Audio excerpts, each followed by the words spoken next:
Good morning, and thinking about the 4th of July today. Happy 4th tomorrow. And just taking a couple minutes here thinking about freedom and the misuse of freedom. And I'm going to look at some scripture. In fact, I want to swap Bibles here this morning, and just thinking about this word freedom and what we have in America, and how good God's been to us. And there's an awful lot about freedom that we mess up. One is the simple idea is freedom is the ability to do as we ought instead of the freedom to do what we want. Because freedom, we don't have freedom to do anything we want, to kill, to steal, to destroy.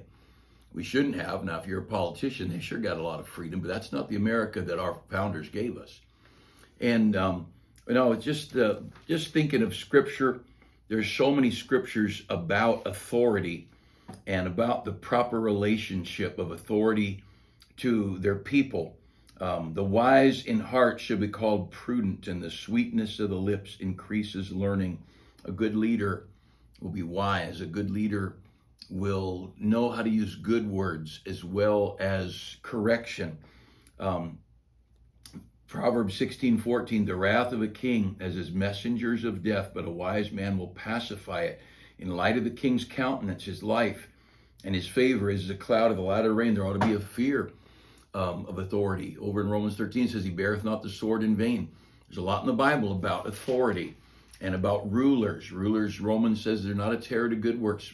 But when we think about freedom that we have here in America, that our founders, they made their declaration of independence. They declared, we will be independent. We will not be subjects of England. We will not put ourselves under the authority of a tyrant that has no regard for us. And that freedom was very dearly bought. And the price paid for your and my freedom here in America was extreme. And that freedom that our founders established was a freedom that allowed us, they said, for the life, liberty, and the pursuit of happiness. Not that we're guaranteed happiness or a phone or a paycheck or a college education. Life. There are going to be rules and guidelines set up to protect our life. Liberty. There were going to be laws put in place to protect my liberty and my pursuit, the right to start a business, to go fishing, the right to have a farm, to raise crops, to pursue happiness. But bringing it back to where we are today, we just had our vacation Bible school last Wednesday to Sunday, and we're in trouble when it comes to children. We're in trouble because we're raising in America, we've got a generation of kids who demand, a generation of kids who feel like they're entitled. We're not entitled to anything. The Bible says if you don't work, you don't eat. You can just go hungry, and God will let you go hungry. And you might say, well, shouldn't people help if they want to? That's their liberty. They have the right to help. They don't have to help. And this idea of little kids defiant, not doing what they're told, and I'm trying to think how much I should say, but you give something to a child, and when our kids, I can use our kids, they're grown now. When our children were little, if they asked for something, if they said, I want, they're not getting it. And then if they said, could I have, or could I please have, then we'd say, next time. But you came with a demand. You came pushing your rights on your parent and demanding. No, you're getting nothing. You're getting nothing. I didn't raise terrorists. The idea of a child falling down and throwing a fit, that's a terrorist. You give them a few years, they'll be stealing a car. A few years, they'll be shooting cops. You give them a few years, they'll be threatening police and threatening school teachers. We'll see them in the ministry. We'll see them in the jail ministries where we're going to see them. So my children, they'd come to us and demand something. I want, or they got it. How come I can't have it? Well, because I didn't give it to you. You don't have any right. I gave it to them. That was what I gave them. Well, that's not fair. Nope. Welcome to the planet. Welcome to planet Earth. Life's not fair. And I tried to create evenness in our family, but nobody's going to get exactly what another would be. The very idea that everybody should have the same thing, it's craziness. Schools back in the East, they were changing their admission requirements because they were giving out academic scholarships. And your grades earned you this scholarship. Well, then they noticed that most of the scholarships were going to Asian young people. And they said, that's not right that the Asians get all the scholarships. So they changed the rules so only a limited number of Asians could get the scholarship. Well, is it an academic scholarship or is it a race scholarship? It's crazy. We're just crazy. And we're creating this I deserve and I've got a right to it. That's not what the 4th of July is about. The 4th of July, that day when we established and said we will be free. And we will be a free people. And free people don't demand, free people earn. Our children, we teach them to say thank you. And may I have a cookie? Sure, you can have a cookie. And I hand it to them. And if they start to walk away, if they don't say thank you just like that, I'd take the cookie back and you'd see their countenance fall. Oh. And they know right away, they know. Thank you. Ah, you're so thoughtful to say thank you. Next time you can have a cookie if you ask nice and if you say thank you. And they wouldn't get the cookie. Absolutely not. I was not raising ingrates. I was going to raise grateful children who were grateful for their food, grateful for their house, grateful for their laundry, grateful for their ride to school and church and the store. And if they did not say thank you, they lost whatever it was they just received. Now, as adults, anybody can turn a corner and become corrupt.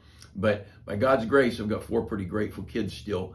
But this lack of parenting.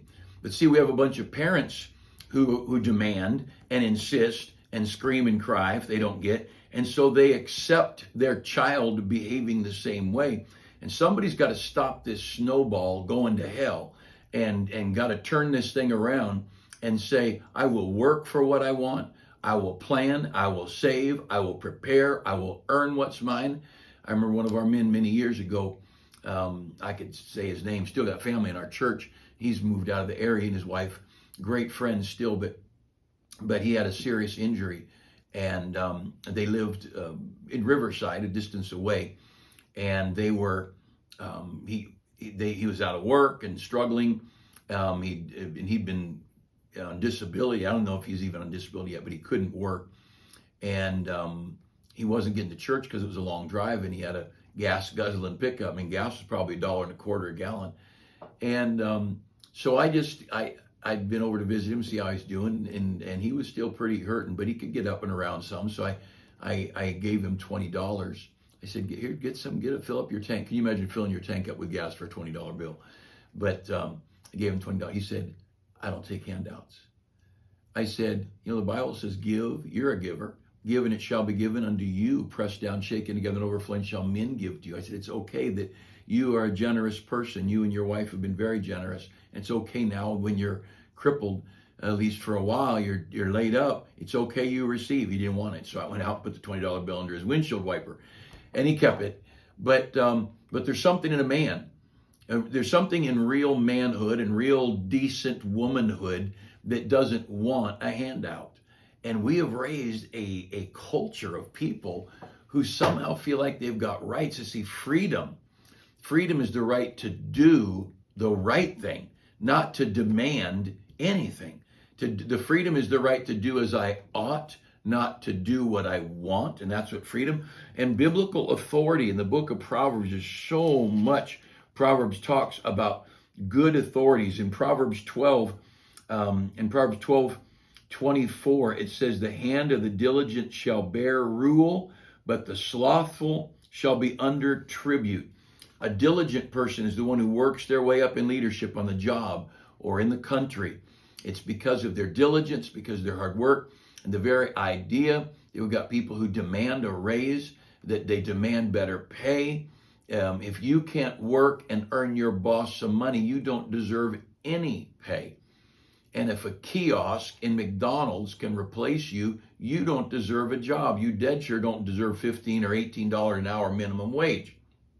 You can't even speak clear enough to me in my own country. I understand if I'm in Brazil and your English isn't very good, it's my fault. I don't know your language. But if you're in America and you're working with people, you better learn to speak the language and communicate, because you're supposed to be there because the customer is always right. And that is another one of those lost things in America. Your job as an employee of that business is to make sure the customer gets exactly what they want. And when I say I want a chocolate cone dipped in chocolate, you better not give me a vanilla one dipped in chocolate. Now, I will eat what you give me because I've decided to be grateful. But shame on the employee who can't do a good job and earn their money. And but it says a slothful man shall be under tribute. The slothful person is going to be told what to do and bossed around and taxed over their heads. And this whole idea of freedom that we have this 4th of July, getting good authorities, getting good rulers, getting people. In Proverbs 10:4, he becometh poor that dealeth with a slack hand, but the hand of the diligent maketh rich. He becometh poor that deal with a slack hand. A lazy person is going to end up poor. A lazy person is going to end up a beggar. A lazy person is going to end up having struggles in life because they're lazy. Don't raise lazy children. Make your children work. If that child can play with a toy, they can put that toy in the toy box. If that child can read a book, they can put that book back in the bookshelf. And I mean, I'm not saying they know how to read and write. I mean, if a child can pull a book off a bookshelf, they can put it back on the bookshelf. Just this last week, my youngest son, Josiah, and his wife came to visit, and they've got their, I don't know, she's 18 months old or so. And I was in my study at home, and she came and leaned on or touched, pushed some of the books and pushed them back to the back, the bookshelves deeper in the books. And so they got kind of they were all flush in the front. They got pushed back, and Josiah and I were talking. He came over and he had her get those and pull them back and put them straight, and he had to help her a little bit make it happen. But she was going to be a part of making things right, because diligence, that he becometh poor that dealeth with a slack hand, but the hand of the diligent maketh rich. We have got a nation of people who are lazy, and they still get cared for. If you're lazy, you shouldn't be able to get a job. If you're lazy, you should be struggling to find food, because what will happen, a lazy person is going to find out, I'm not going to have any food, and they're going to learn to be diligent and learn to be on time and learn to work hard and do their job. And you say, that's mean. It's not mean to help a lazy person become a hardworking, diligent person. That's not lazy. That's called training. And all kinds of room for mercy. And see, kids ought to be learning this growing up. Kids ought to say thank you when mom puts dinner on the table. Oh, what a concept to have dinner on a table, to sit and talk with your family with no screens, no tablets, no telephones, people and food talking to one another. And the kids ought to say thank you, mom, and the kids ought to clear the plates off the table and put them away and put the plates in the sink. And if they're big enough to reach the sink, they ought to be doing the dishes. And look, that's teaching children to be responsible adults. Kids ought to know that when you lie, you will be punished. You'll lose whatever it is you lied to get. There ought to be some training in the lives. And see, this 4th of July, we should be desirous of training our children to be people who will be willing to pay a price so others could be free. That's what our military does. That's what a good mom and dad does. They work night and day trying to pay the bills to care for their children. Well, those kids need to not be spoiled. They need to be brought up so they know how to work and to be honest and not become manipulators using their dad's political power to get millions of dollars from Ukraine and Russia and China and all. No, people need to learn to be honest, and the people that are criminals need to get thrown in jail and left there. And if people were punished for their crime, a lot more people would be scared of committing crimes. But see, parents we got a whole generation of children who aren't punished by their parents. And since they're not disciplined by their parents, they think it's okay to be bad. It's all about freedom. The fact that my children can get jobs, my kids have never been out of work. My kids have always been able to get a job. Why? I taught them to work. I taught them to be honest. I taught them to be on time. I taught them to say yes, sir, or no, sir, and do their job as they were told to do it. And my kids growing up, they did learn a lot because I did a lot of hands-on dad stuff, whether it be car. My kids, by the time they were 8 and 10 years old, they could detail a car, wash and detail a car better than any car wash in town.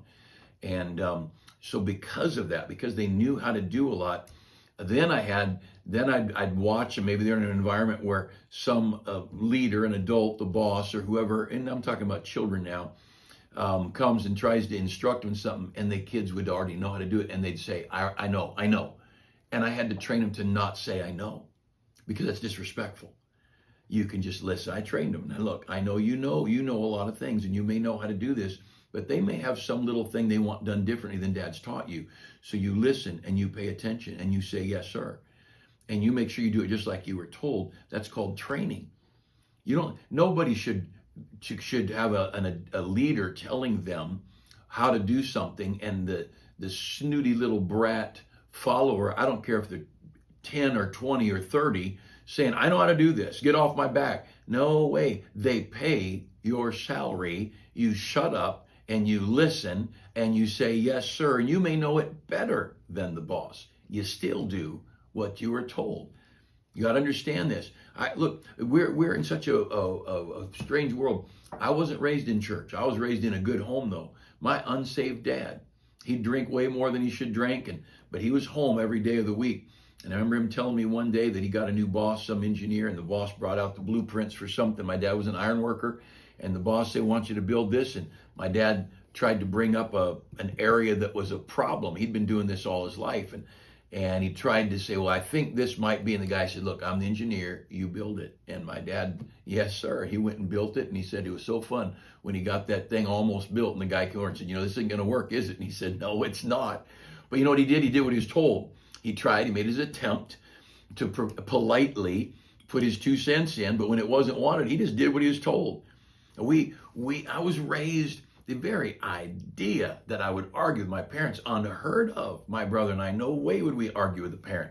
And we had good parents, and I know a lot of people didn't. And I understand there's some hurting homes. But look, somebody better raise some responsible people. This thing of freedom, this 4th of July tomorrow, the very idea that we as Americans, that we would demand something as our right. Today we have a right. We have the rights guaranteed us in our Constitution. Go get a job. And if there's nothing you know how to do, then you don't get a job. And if nobody needs your skills, then you better learn you a skill somebody needs. I got my college degree in Amazon dance history. Well, that's just great. Nobody wants to pay you to know that. That's a stupid thing to get a degree in. Get a degree where you can get a job. And don't let a bunch of lying sociologists and transgender crazies tell you stuff that's not worth anything. Freedom is a wonderful responsibility. Freedom is something that we should protect. It's something we earn. It's a responsibility that we live up to. And it starts when they're 2 and 3 years old. And when they're little children, you start teaching them. Look at me when you talk to me. When I talk to you, you turn around, you look me in the eye. And I don't know how many times I've done this. And good parents, look in my eye. Look right here. Look in my eye. Because see, when they're ashamed or when they're mad, they'll look down. And no, look me in the eye. Speak to me. When you shake my hand and look me in the eye and greet me properly. Yes, sir. And no, sir. And yes, ma'am. And well, we're in a mess. We need child rearing. And we desperately need you that are older, pray for this country, and you that are raising kids, determined to train adults to be free people who know how to work, people know how to do their job and what they're told, people who can plan a career and work at it, people who can be responsible, and people who can do their job and do it well. And it's that freedom. It's a wonderful thing to have freedom. And along the way, we're going to all want some mercy. Along the way, we're going to all need some help. Nothing wrong with that. But we ought to be laboring to be and do those things that honor God. Hey, have a great 4th of July. I hope there's fireworks showing up you can watch and enjoy. And I just got to mention a couple of years ago when our governor, he said no fireworks shows, and he was being a grump because of COVID, didn't want anybody gathering in places, and he didn't. His parents failed miserably at raising him, that's for sure. But I love sitting. Our house is a little bit higher, not a lot higher. We're not in a mountain or anything, but we're a little bit higher area where our neighborhood is. And I got outside, and the whole valley was filled with fireworks. And I thought, I'm so happy just to see people defiant of our governor. Who in the world does he think he is? And someone showed me pictures of L.A., all over L.A., more fireworks going off than ever before. I thought, that's free people. Tell the governor, go jump in a lake, you idiot. And with respect, of course. But I love our freedom. I love our country. I love our flag. But don't forget, it's our God and the Bible that got us freedom. And if we ignore God, we ignore the Bible, the wicked shall be turned into hell in every nation that forgets God. Let's don't forget him. Let's honor him. Have a great day. Have a great 4th of July.